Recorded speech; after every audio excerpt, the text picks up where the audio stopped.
You're watching The Legal Breakdown. Glenn, you and I have spoken extensively about this ongoing effort by the DOJ to dismiss the charges against Eric Adams. Obviously, he had bribery charges levied against him. The DOJ is now seeing that he is useful in New York City to carry out these ICE operations, these deportation operations. So the court, not willing to just dismiss the charges outright, decided to bring in a court-appointed lawyer to argue the adversarial position against whether or not they should actually dismiss these charges as the DOJ wants to. We now have an announcement from this court-appointed lawyer. Can you explain what just happened? Yeah, Brian, a really interesting and I think largely misunderstood development, but a big development today in the Eric Adams prosecution and DOJ's efforts to not just dismiss the case against Eric Adams, but to dismiss it only temporarily so they could hang it over his head to, make sure Eric Adams is a good little mayor and does exactly right. What Donald Trump wants him to do. So here's what just happened. There was an outside lawyer, Paul Clement is his name, a former solicitor general, very highly regarded, argued 100 cases before the Supreme Court when he was the solicitor general in the George W. Bush administration. And Judge Ho, the presiding judge, said, listen, right now, the Trump DOJ wants to dismiss this case temporarily. Eric Adams, the defendant, said, that's fine with me. Go ahead and dismiss it temporarily. So those two, the prosecutor and the defendant, are basically on the same side of this case. And there was nobody arguing the people's case, the public interest aspect of whether this case should be dismissed. And if so, should it be dismissed temporarily or permanently? Well, now we have the answer from the outside lawyer, Paul Clement, who just filed a 33-page brief in the case being presided over by Judge Ho. And he basically said, wait a minute, Judge Ho, something is not right here. If the Trump DOJ dismisses the case temporarily, it will be hanging over Eric Adams' head like the sword of Damocles. That's a quote from this new court filing. And basically, it will look like, the Trump administration can direct the mayor of New York City to do anything Donald Trump wants him to do. And that's just not right. So he said, okay, it should be dismissed because when DOJ decides not to prosecute a case, it's not like the court can just find another prosecutor or another agency and make them prosecute the case. So Clement said it should be dismissed, but it should be dismissed permanently with prejudice so DOJ can't hold it over the mayor's head to kind of make sure the mayor stays in line with Donald Trump's priorities. So, when you read headlines, and I'll tell you, Brian, this is what makes me happy that I decided to leave corporate media, legacy media, mainstream media, because when you read the headlines in USA Today and New York Times, it says, independent attorney says case should be dismissed against Eric Adams. That completely misses the point and misses the mark. The question here is whether it should be dismissed temporarily so it can still be used as leverage by Trump's DOJ, or whether the right thing to do is dismiss it permanently.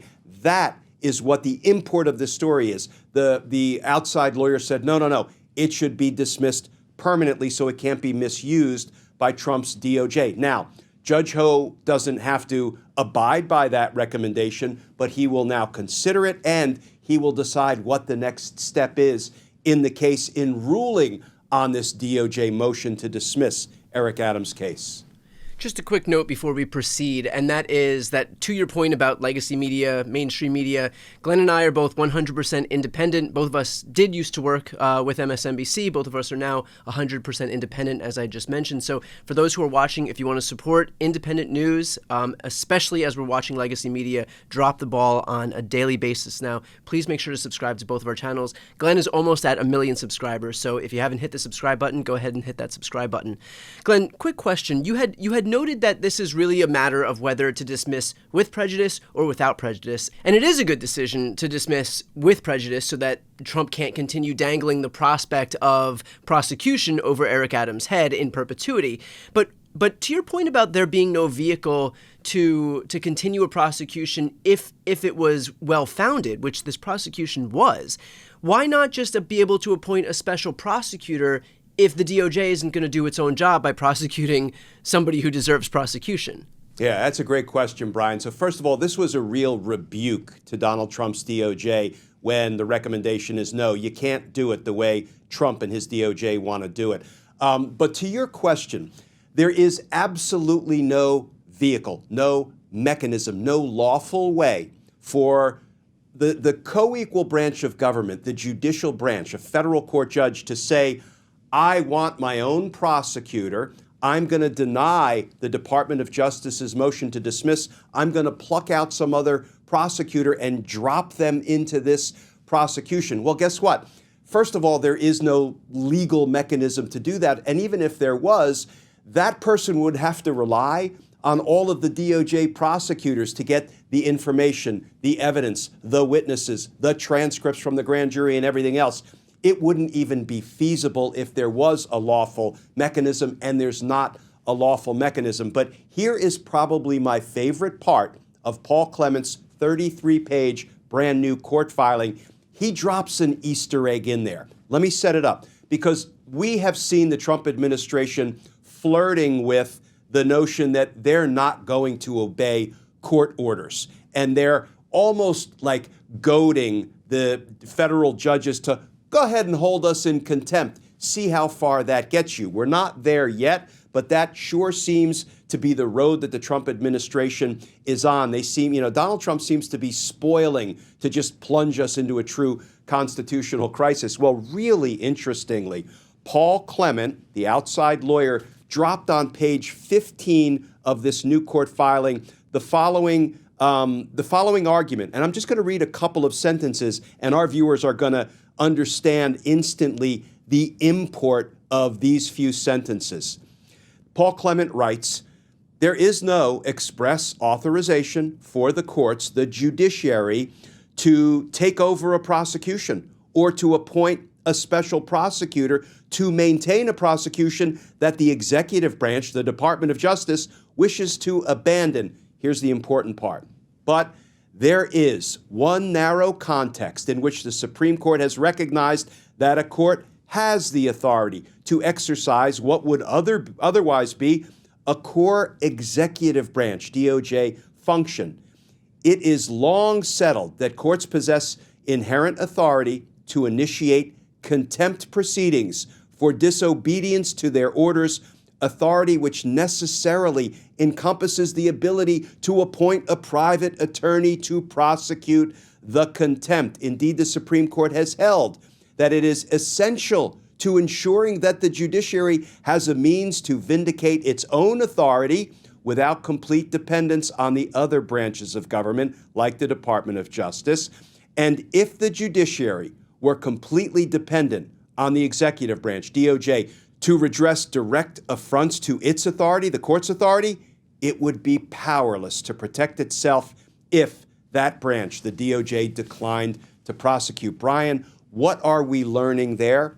We are learning that if Donald Trump and his administration continues on the road of defying court orders and is willing to be held in contempt, that is the one and only one instance where the judiciary, that separate co-equal branch of government, can get itself an independent prosecutor and can say to that prosecutor, now, try Trump administration officials for criminal contempt of court, because that's the only way the judiciary can deal with crimes committed against them, against their authority to issue lawful court orders.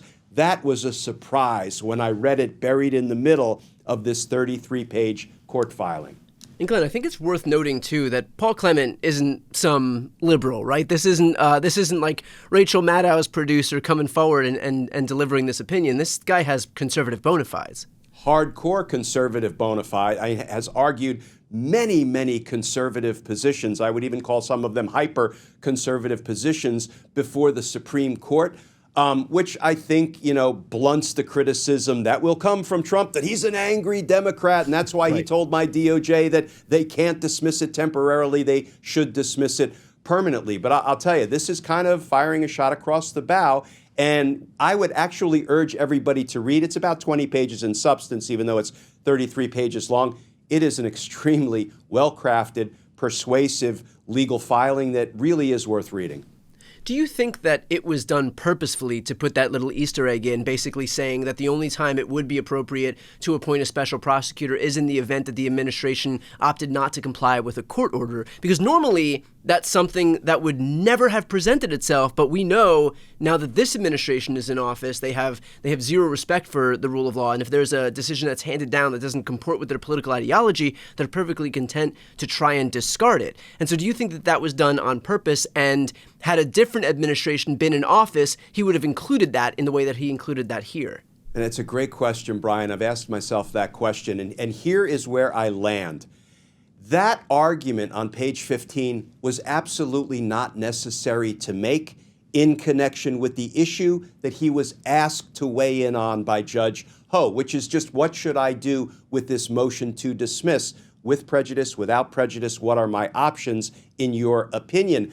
And here's how he, decided to include it. He said, listen, judges don't have the authority to appoint independent prosecutors if DOJ won't prosecute a case.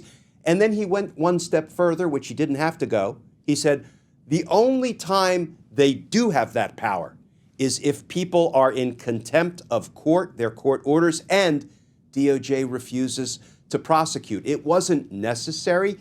It was helpful context for for answering the questions that he was asked to answer by Judge Ho. So to answer, here's where I land, Brian. I think as a rule of law devotee, even if he has a very conservative background, Paul Clement decided to intentionally put that in there because he knows these are fights that are going to be had on the legal front in the weeks and months to come, as we are trying to see whether the rule of law and indeed whether our democracy survives what the Trump administration is trying to do to degrade, if not destroy, the rule of law. So I think it was an intentional inclusion to, help answer questions to come. Well, to that point, again, we will continue to stay on top of any developments we see here, or to this idea that there might be a special prosecutor who needs to be appointed if the Trump administration does indeed decide not to comply with a court order. So for those who are watching, if you want to follow along, please make sure to subscribe. Again, I'll put the links to both of our channels right here on the screen. That is the best way to support our work and to support independent media more broadly. I'm Brian Tyler Cohen. And I'm Glenn Kirshner. You're watching The Legal Breakdown.